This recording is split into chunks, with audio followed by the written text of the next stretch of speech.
Welcome back, my friends. July 12th, 2022. We're going to the Gulf of Mexico today. We're going to be checking out some weather situations taking place, including some tropical development for Louisiana, Mississippi, Alabama. The panhandle of Florida is included in this. Could be our first tropical development that actually hits the Gulf this year. And we could be talking about anywhere from 15 to 20 inches of rain over the next 5 to 7 days. It is no secret that the Gulf of Mexico is prone to tropical development. We're looking at 19 different named storm landfalls since 2020. And if you notice, a bulk of these are within the Gulf of Mexico, and even more specifically, the coastlines of Louisiana. Taking a look at the 2022 Atlantic hurricane season so far, we haven't seen too much, but that is very much going to change over the next few weeks. As of now, 3 separate tropical storms. If you remember, Tropical Storm Bonnie crossed over Nicaragua into the Pacific Ocean, becoming a major hurricane for the Pacific side. But leading up to today, Tropical Storm Alex was pretty much the only storm to touch any part of the United States. This was a South Florida storm. Began on May 31st, was our first tropical development of the 2022 Atlantic hurricane season. And it wasn't until almost a month later that we then saw Tropical Storm Bonnie and Tropical Storm Colin form within 24 hours of each other. Jumping over to the Pacific hurricanes, we can see Bonnie right here. There's 2 letter B's for the Pacific side. Category 1 Hurricane Blas was from June 14th to June 20th. And then we see Bonnie right here, the one that crossed over Nicaragua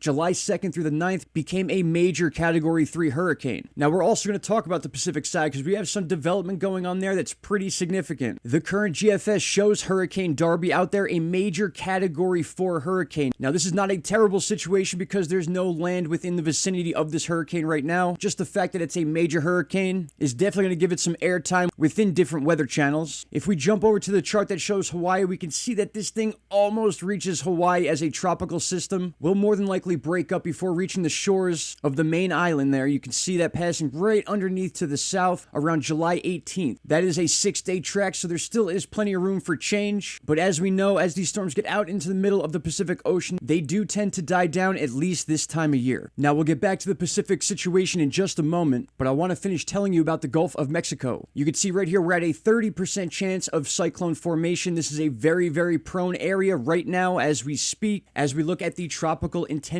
index, we can see this big color of red here sitting off the coast of Louisiana, Mississippi, Alabama, and the panhandle of Florida, exactly where they believe that this low pressure system is going to sit and then rise right into the coast of Louisiana and kind of ride the Gulf all the way to Florida, all within a very prone area. We could see everything underneath Cuba and Jamaica down here, all the way up through the Bahamas, eastern Florida, and then riding up the southeast coast. All this area is prime real estate for the formation of tropical cyclones, which matches up perfect for this time of year. Now, just to fill in some dates for you, we're looking at Vent2Sky, a very good weather website we've used here on the channel for years now. We're set at Tuesday the 12th. We're going to move into each day. This would be Wednesday the 13th. We could see the beginning of those storms kind of accumulating and beginning to show a sort of counterclockwise spin. We see even more of that as we jump into Thursday the 14th. Friday the 15th, we begin to see a more broad area of development covering the coastlines of Mississippi and Alabama, but the bulk of that moisture is going to be just off the coast of Louisiana. As we move into Saturday, we now really get to see a measurement of the low pressure system, the beginning of the tropical formation right here, counterclockwise spin. And then Sunday is when things get a little hectic. We're seeing some high rain totals within that day, 4 to 5 inches to begin this situation. And if you notice, the low pressure system actually bounced a little bit to the south, which may be the issue that causes this thing to really dump a lot of rain, that 15 to 20 inch prediction, because it's backing into the warm waters of the Gulf and refueling itself. As we move into Monday, a little shot to the north right here, a lot more spin going on, and that is exactly the signature of a counterclockwise cyclone, the beginning of a tropical storm or tropical depression. And then the 19th, which is Tuesday, we're seeing a shot to the north, and we're just south of Baton Rouge, Louisiana at this point. High rain rates, which could bring us to totals of 14, 15, some places 16, 17 inches of rain within a 3 to 4 day period. Now, another thing I want you to take a look at is as we have this counterclockwise spin, it's drawing moisture up through central Florida and even as far south as South Florida, but the eastern coast of the U.S. is going to be experiencing some of this rain too. We could see 4 inches over that 3 day period, 4 to 5 inches in some places. So this is going to be an extensive situation once it begins to hit land, once it draws up that moisture from the Gulf and the Caribbean itself. It's looking to be a long few days for one of the most prone areas to get hit by tropical development. As more time passes and we get a better idea of what to expect from this situation, I will keep you guys updated on where this thing's going to be and what days are going to be the most significant leading into next week. All right, and before I let you guys go, I want to jump back over to the Pacific side side, again, we talked about Darby way out here possibly making some sort of contact as a tropical depression, maybe a tropical storm with the coast of Hawaii. But we're going to jump into our next storm, which has the potential to reach up to Mexico's half of the Baja region, this most southern tip of that landmass. For those of you that don't know, within this red box is the California region of the Baja, and then everything south of the box is, in fact, Mexico.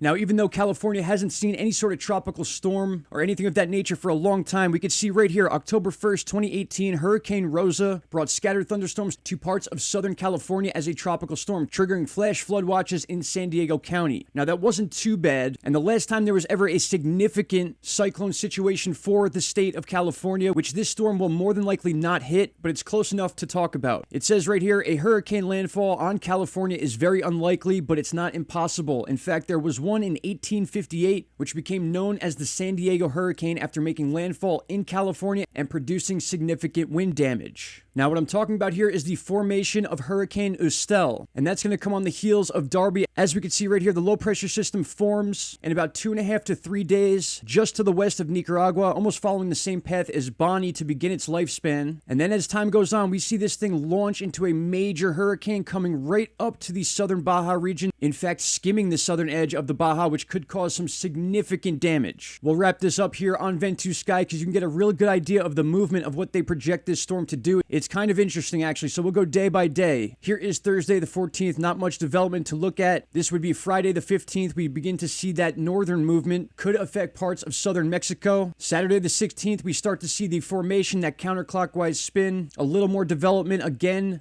affecting areas like Acapulco. Sunday the 17th, we start to see wind signatures equal to a tropical storm or even possibly the Category 1. Again, a little bit of time before this develops. As we move into Monday, it shows an even more prominent system, and then things start to get a little interesting. Here is Tuesday the 19th. Not much change in wind speed. We see a little shot to the west, and some of you may be wondering, how is this thing going to affect the southern end of the Baja? But here it goes. Wednesday the 20th. This is projected to literally change direction and shoot towards the east, a few hundred miles south of the southern tip of the Baja. Here is Thursday the 21st. This is when things are going to get interesting. We'll zoom in a little bit here and take a look at a little bit of these wind speeds. 80 miles per hour, and then as we move outside the cyclone, it breaks down to 60s and 50s. But again, plenty of time for this to change. Here is Friday the 22nd, where at least most of the significant part of this storm should be over with. We got to remember, this small strip of land can easily be affected by tropical depressions and even tropical storms. We don't even need those Category 1, 2s, or even 3s to cause a significant situation in this area. I'll just backtrack real quick to Thursday the 21st. This would be the most significant day. Throughout the day, Thursday, we can move to 5. This would be the most significant day. This is 2 a.m. We can move into 5 a.m. and we can see just how close this thing is projected to get at least 7 days out from this date. If we go ahead and look at this storm on the GFS on Tropical Tidbits, we can see this thing hits 954 millibars, a very strong hurricane. We'll see if the momentum brings that as a stronger hurricane up towards the southern Baja, but we'll finish this off and you can see